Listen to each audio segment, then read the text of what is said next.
Hey, where are you? I asked my husband, who replied with a surprising statement. I'm on a trip with my folks. What? It's our daughter's birthday. What are you, crazy? Being a good son is more important, you know. I see. In that case, let me do what I want as well. I hung up the phone and got to work immediately. Hey, what's this about? He was frantic. It was his own doing. I wanted him to suffer. I'm Paige, a 34-year-old social worker. I've been married to Cooper for 8 years now. We were originally co-workers in the same office. He was one of my bosses and even served as my mentor, so we naturally grew close. We started seeing each other outside of work and got married after about a year. Our newlywed life was filled with love and happiness. It wasn't without its problems, though. The main issue was my in-laws. His parents wanted us to move in with them right after we got married, using their old age as an excuse. I adamantly refused, or rather, despised the idea with all my heart. I wanted to spend the first few years alone with Cooper, and there were other reasons as well. One of them was that I had an apartment of my own. My father is into real estate investment and owns several properties. When I got engaged, he gave me one of them as a wedding gift. It was built only 3 years ago, and it was fairly new, spacious, and very comfortable to live in.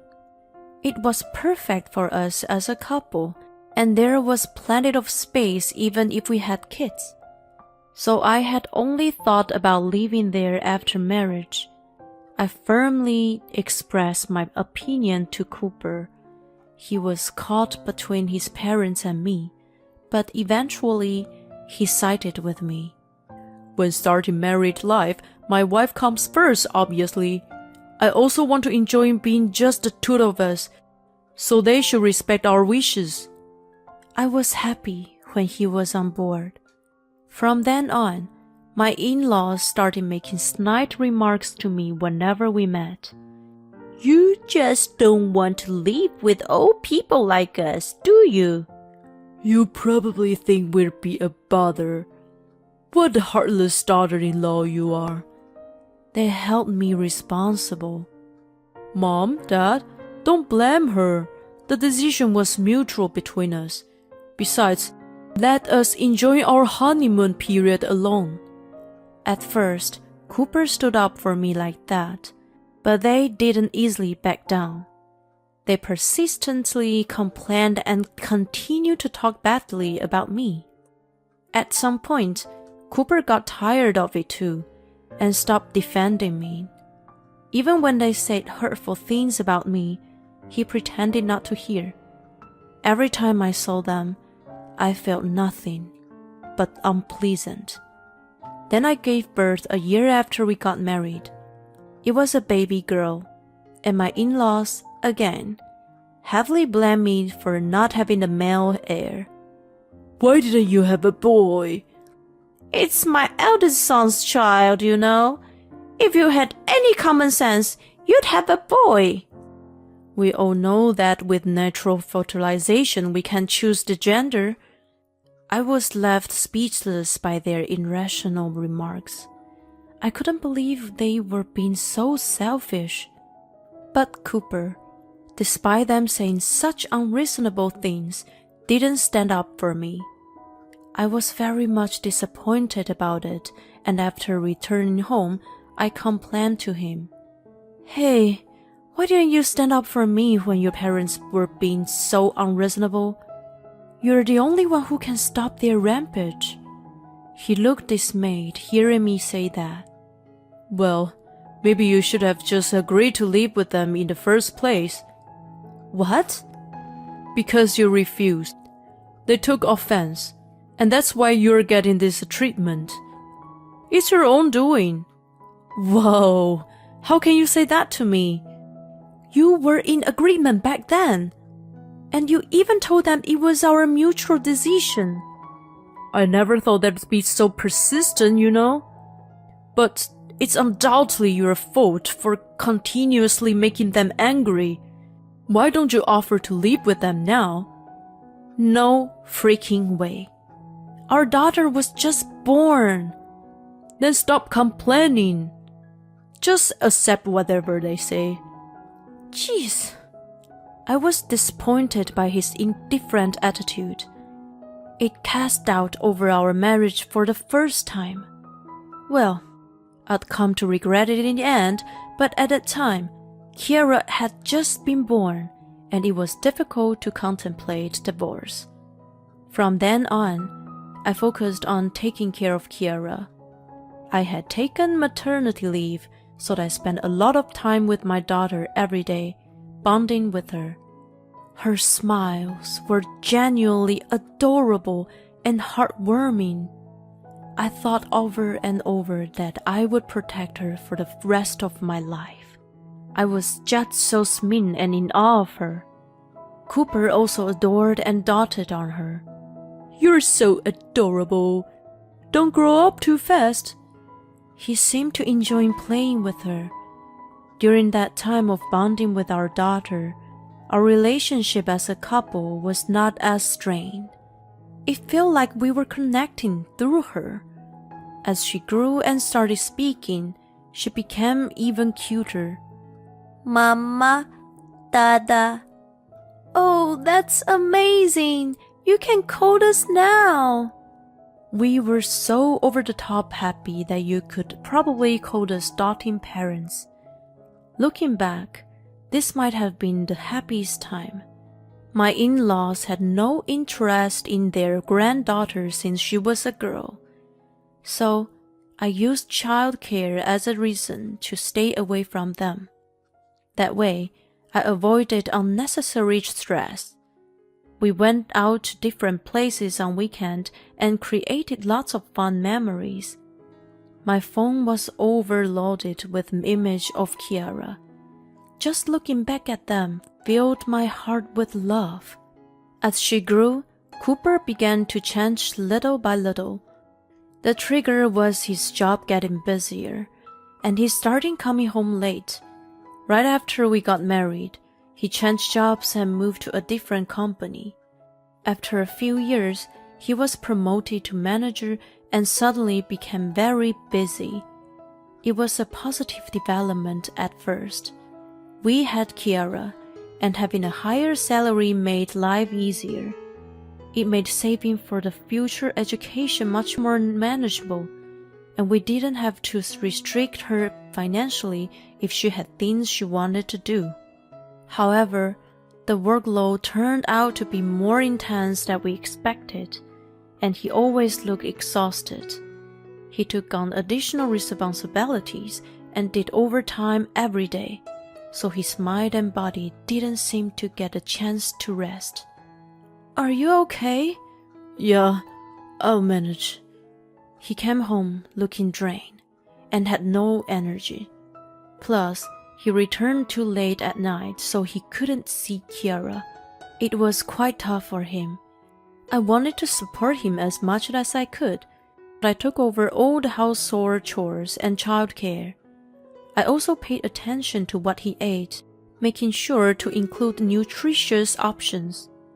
Is Daddy coming home late again? Seems like it. You wanna go ahead and eat? Yeah. Kiara was sad that her dad was coming home late. She was getting bummed out about the decreasing opportunities to have dinner together. He was working hard for our sake, so I couldn't blame him. Daddy's working really hard to make sure you can do all the things you love, you know? The fact that we can eat this dinner right now is all thanks to him. So let's be super nice to Daddy, okay? I'm going to write a card to Daddy. She wrote short sentences on a piece of paper and folded it in half, which she expected him to read when he got home. In it, she wrote, "Thank you for working hard, Daddy. I love you." I knew he would probably tear up when he read it. I wrapped up the dinner and placed it on the table with the card. Since he normally didn't return until around midnight, both Kiara and I went to bed before that. The next morning, the card had been collected, and Cooper woke up looking happy. Did you get a card? Yeah, she's such a sweet kid. It lifted my spirits. Well, glad to hear. Don't push yourself too hard, honey. Yeah, I know. He said that, but either due to his sense of responsibility or else, he couldn't reduce his overtime, and late nights continued. He looked tired every day, and even when I tried to talk to him, he seemed out of space. He was also working on weekends, which left him exhausted, and he'd spend Sundays sleeping. We couldn't go on family outgoings, but I also couldn't blame him.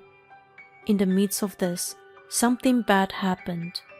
He finally collapsed at work. I received a call from the hospital and rushed over. Oh my God, honey! Oh, I'm sorry to freak you out. I pushed myself too hard, it seems. I mean, this much? Jeez! If something happened to you and you were gone, we couldn't bear it. Sorry, but the company finally realized that they put too much pressure on me. They've decided to eliminate overtime from now on. There were other people who got sick or experienced mental breakdowns because of the workload. They decided to make fundamental changes. That's good news. Daddy! Kiara, I'm sorry for making you worry. Cooper lifted her up to his bed and held her in his arms. She looked happy as he affectionately stroked her back. From now on, I'll work without overdoing it. That's a promise. He wasn't suffering from an illness, and it was simply due to exhaustion. After a few days of observation, including test and treatment, he was said to be discharged. I felt relief upon hearing that. Over the next few days, I took some time off to take care of him in the hospital. Honey, you don't need to come here every day. No way! I'm too worried. Here's a change of clothes. I'll put the pudding in the fridge, okay? Oh, thanks. When you're discharged, let's go out for some good food. Yeah, sounds good. We were enjoying our conversation when my in-laws arrived.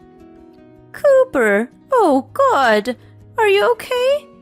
We heard you collapsed from overwork. Oh, Mom, Dad, I'm sorry for making you worry.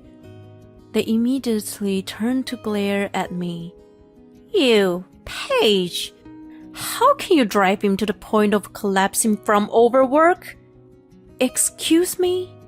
You forced him to work so hard and even made him to do housework, didn't you? You're a terrible woman. I was taken aback by their sudden accusation. Hey, both of you, don't jump to conclusions. I collapsed because my company was giving me too many responsibilities. She was actually worried about me. Even if that's the case, we don't want her around when we are here. I had no choice but to obey. All right, I'm leaving then. Good riddance. I was extremely upset, but they were still his parents, and I had to step back. I didn't want to have a fight in the hospital anyway. I reduced my frequency of visiting since he'd be discharged soon, and his parents were visiting frequently. About a week later, he came back home. Welcome back, Daddy. Oh, I missed you, Kiara. Welcome home. Thanks for everything, honey. We were thrilled to have him back and celebrated the occasion by going out to a restaurant. It had been a while since the three of us had dinner together, and Kiara was beaming with smiles. Afterward, Cooper was able to finish work on time and return home early. Kiara was delighted that he could have dinner with her. She enthusiastically talked about her daily school experiences. Watching her face brighten up, I was filled with happiness. It was wonderful to spend time as a family at last. After a while, Cooper started to come home late again, although not as late as before, but often around 10 p.m. He also had to work on weekends more often, which made me worry. Hey, honey, are you okay? Is your workload increasing again? Oh, I'm fine. It's not as bad as before, and I'm not as tired as you might think. Alright, if you say so. The opportunities to have dinner together decreased again, which made Kiara sad. Then, when her birthday arrived, a problem arose. Will Daddy come home early today? Of course he will. You guys make the promise this morning, right? So let's prepare a feast and wait for him. Okay. I left work early to get ready. I bought a cake and made all of her favorite dishes, so everything was perfect. We eagerly awaited his return, but he didn't show up even after 8 p.m. Is Daddy coming back soon? Yeah, I'm sure he's already nearby. I sent multiple messages, but they remained unread. I was getting worried. By the time I noticed, it was past 9 p.m. The food was getting cold. Kiara's face grew more and more gloomy. Unable to hold back my frustration, I called him incessantly. I was determined to get through to him. He finally answered after several tries. At last! Aren't you done with work yet? You know it's Kiara's birthday today, right? Yeah, sorry. I heard a lot of commotion in the background. It was definitely not his workplace. I could hear music and chattering. Hey, where are you? Obviously, I'm at work. That's a lie. What's all that noise in the background? You're definitely not in the office. I knew something was amiss, but I never expected to hear what he said next. I'm on a trip with my folks right now. What? We had planned this a while ago.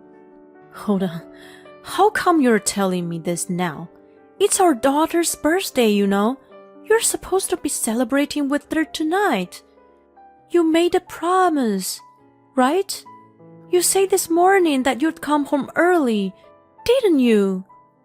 But being a good son is more important, you know. What the? Anyway, it's all your fault. I'm stuck in the middle because you can't get along with my parents, and I have to choose between you. Oh, I see. In that case, I will do what I want to. His outburst shattered something within me. I hung up the phone and got to work immediately. Then, something I never expected came to light. Fueled by anger, I decided to bring Judgment Day upon him. Hey, sweetie, it looks like Daddy can come home soon. We'll have a birthday party with just two of us, okay? I started reheating the food. She was almost to tears, but she must have sensed something from me. Instead of crying, she quietly went along with me. After that, I called my father. He introduced me to his trusted real estate agent, and we quickly put the apartment on the market. Kiara and I moved our belongings to another property owned by my father, and Cooper's stuff was sent to his parents. By acting swiftly, I managed to complete the move in no time. A few days later, Cooper called me frantically. What's up, Cooper? Hey, what happened here? He sounded freaked out. Why isn't my key working? Because that apartment's on sale now. On sale? What the heck are you doing? Well, you missed Kira's birthday. Yeah, I'm sorry about that. But is that enough reason to take such drastic action? You're right. I'm not doing it just because of that. What's really pissing me off is that you told so many lies. You lied about taking a trip with your parents, right? What are you talking about? I did go with them. You know, I called your mom after I spoke to you. Oh, I wanted to give her a piece of my mind. But she said she hadn't left anywhere and was still at home. At first, I thought she was lying, but when I explained the situation, she came over. That's when I found out you used them to make up a lie. So, who did you go on the trip with? Well, I'm sorry, I was cheating. I knew it. You chose the trip with your mistress over your own daughter's birthday. It was planned a while ago. I didn't realize that it clashed with her birthday until recently. I didn't know what to do. You're the worst father. You think it's obvious which one should take priority, right? Anyway, we're getting a divorce. No. Of course, yes. Does it mean I won't be able to see Kira anymore? That's up to you. Reflect on the fact that what you did was terrible, and let's handle the rest through lawyers. I hung up on him. Afterward, he went back to his parents' house, where he received a severe scolding from them and was subsequently kicked out. I then filed a divorce through a lawyer and requested alimony and child support. I managed to claim $60,000 just for alimony. As it turns out, his mistress was a nurse at the hospital where he stayed. They had continued their affair after he was discharged. I submitted a bad review, advising people to be aware that there was a husband-snatching nurse working there. It attracted a lot of attention, and the hospital HR eventually contacted me to investigate. Subsequently, she was let go.